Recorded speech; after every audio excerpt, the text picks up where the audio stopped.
We're back with another track example. This is track example number 2.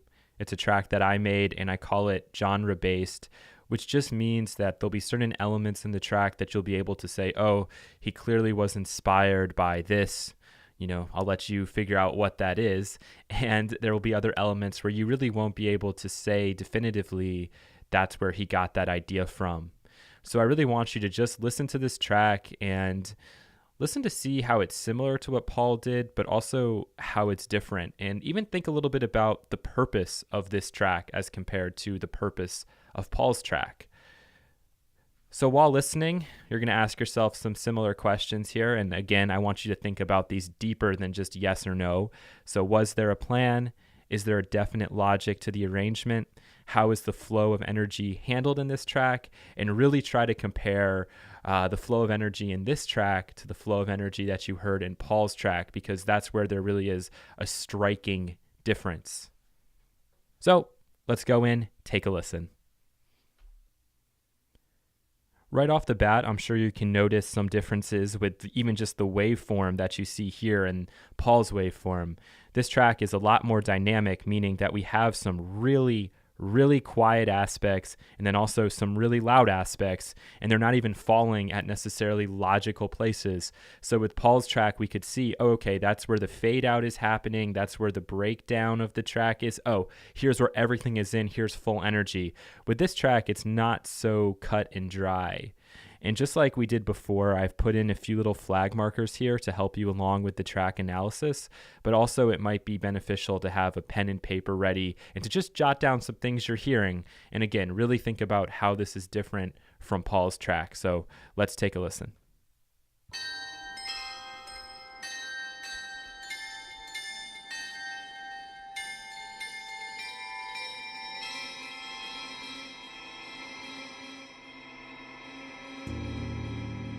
Just curiosity, nothing more than that.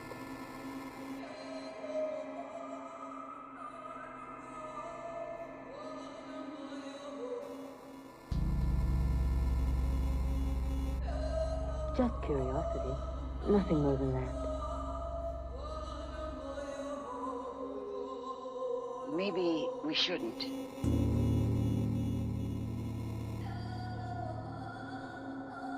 Just curiosity, nothing more than that. Maybe we shouldn't. The technique is perfect. Just curiosity, nothing more than that. Maybe we shouldn't. The technique is perfect. Or something. Just curiosity, nothing more than that. Maybe we shouldn't. The technique is perfect. Or something. Just curiosity, nothing more than that. Maybe we shouldn't. The technique is perfect. Just curiosity, nothing more than that. Maybe we shouldn't. The technique is perfect. Just curiosity, nothing more than that. Maybe we shouldn't.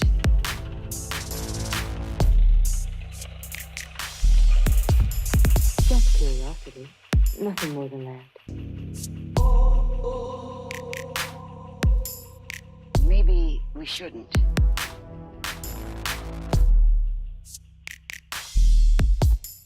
Just curiosity, nothing more than that. Just curiosity, nothing more than that. Just curiosity, nothing more than that.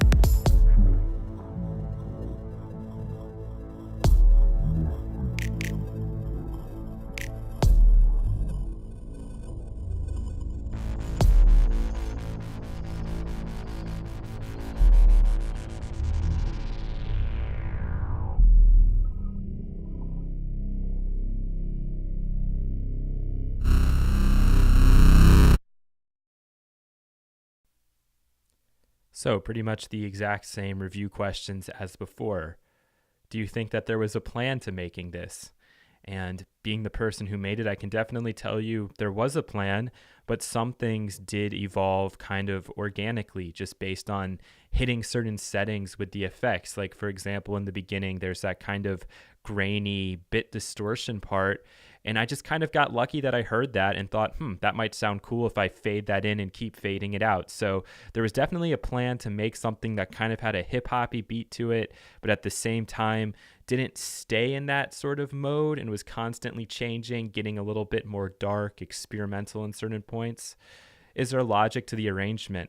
With this track, there definitely is. It builds up and then it breaks down. It's a simple logic, but there's still definitely a logic. And, the beginning starts out very quiet. The end gets really loud. That's all intentional.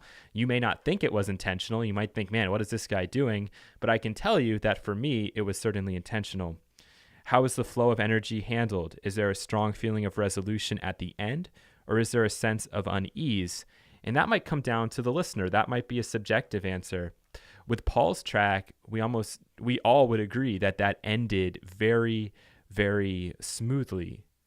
With my track, for some people, you might feel very uneasy about that rise in energy and then the sudden cutoff.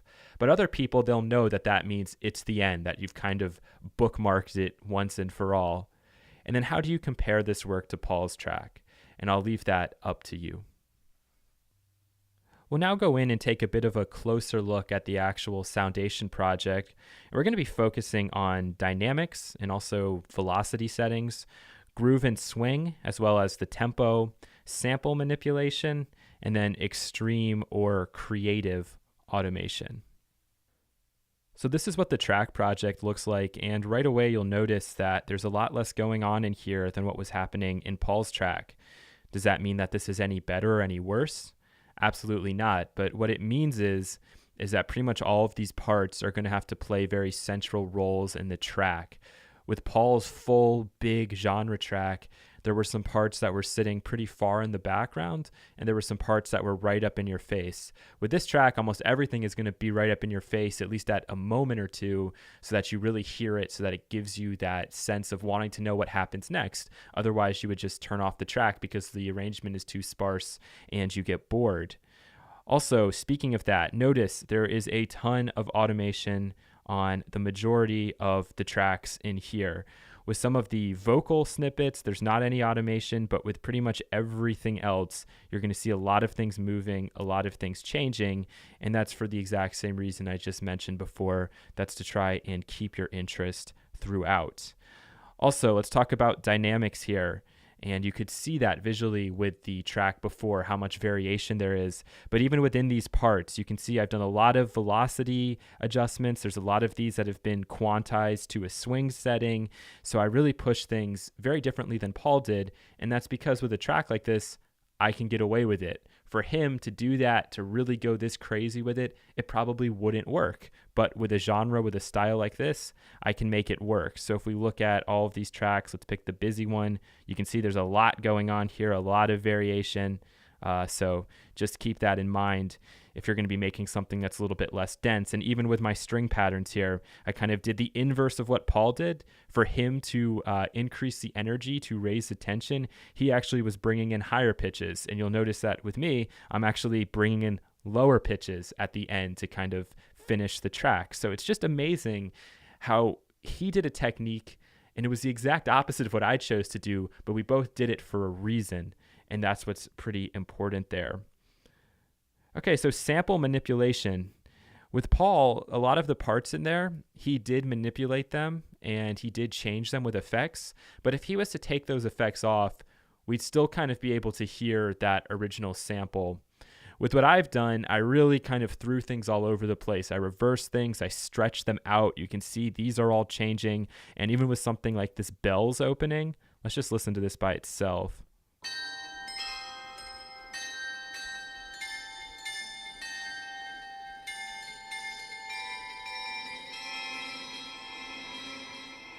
So those are basically the bells, but listen to what it modulates into. This is this track right here.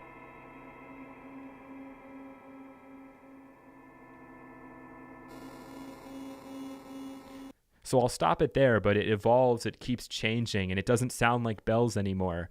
That's something I love to do with pretty much any project I'm working on, because it gives the track something very unique to me. If somebody else was given this exact same bell sample, they probably wouldn't come up with what I've come up with there. I also want you to notice that the tempo down here is at 67. I'm not really sure of too many tracks that are made at 67 BPM. And again, that's just done for the sake of doing it, to give it a little bit of its own unique flair. This is genre based. I can still get kind of a hip hoppy, trip hop, trap sort of beat going. The technique is perfect. Just curiosity. Nothing more than that. But at the same time, it has this very slow, almost like impending doom sort of feel to it. And with the vocal tracks here, I honestly just use those because I bought the sample pack.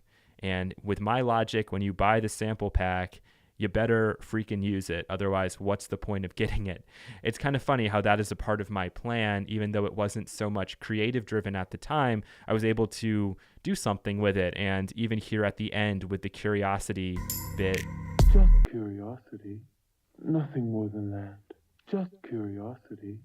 Nothing more than that.